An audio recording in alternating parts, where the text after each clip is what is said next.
রাধা কৃষ্ণের চরণ পাবে।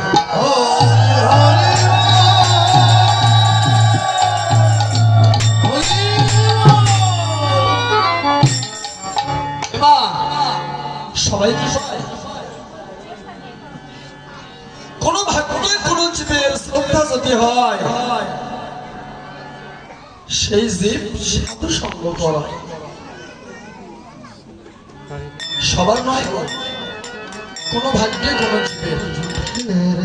তাই আপনাদের হয়েছে কিন্তু আমার হলো না।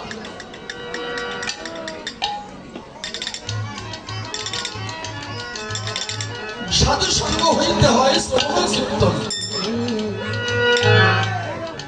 সাধক ভক্ত হয় সর্বানর্থ নিবর্তন, অনর্থ নিবৃত্ত হইতে ভক্ত নিষ্ঠা হয়, নিষ্ঠা হইতে শ্রবণাতে রুচি উপজয়, সেই রুচি হইতে আসক্তি প্রচুর।